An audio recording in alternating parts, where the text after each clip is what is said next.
This week, Education CS Professor George Magoha cast a big shadow of doubt on the highest academic qualification anyone can ever get in this country, and indeed in the world, a PhD.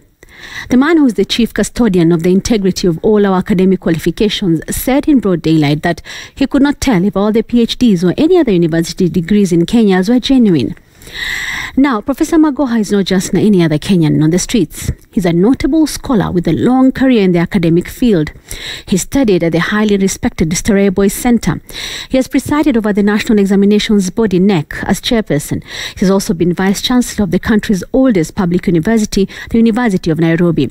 He is no doubt an old hand in educational matters, and therefore his opinion matters. What are we to think about all the PhDs in the country? Do we now need a vetting process to determine which ones are genuine and which ones are not? There's no one who doubts that there may be some phony degree rackets at our universities, and they should never be allowed to thrive. What does Professor Magoha say to the many hardworking Kenyans who have spent years on end plowing through their coursework and research to earn a PhD? What does it do with the cloud of suspicion that now hangs over their heads? You see, when we were growing up, there was a lot of emphasis on education. I still remember the song, Someni Vijana, mwisho wa kusoma mtapata kazi nzuri sana.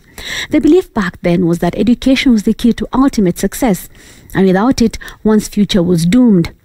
In fact, those days, anyone who tried to venture into athletics or football would be rebuked to wacha mchezo. Even now, some parents are uneasy when they see their children spending time in sporting activities. We have seen poor families sell everything they have to ensure their children attain an academic qualification.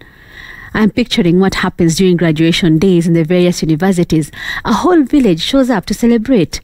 I can also just see the so-called mushaino around the neck of the graduate, a moment of pride for the village. This is because of the belief that once that level of education has been attained, the whole village will be lifted. Yani, kila mtu atafaidika mtoto wetu akisoma. But now we are being told that even the integrity of this important education cannot be guaranteed. The truth is, the professor's blanket statement should not have been made in public. Rolling them back will be an uphill task, and the consequences will be felt by many. Words are not idle. They have power. And as the famous anonymous saying goes, don't mix your words with your mood.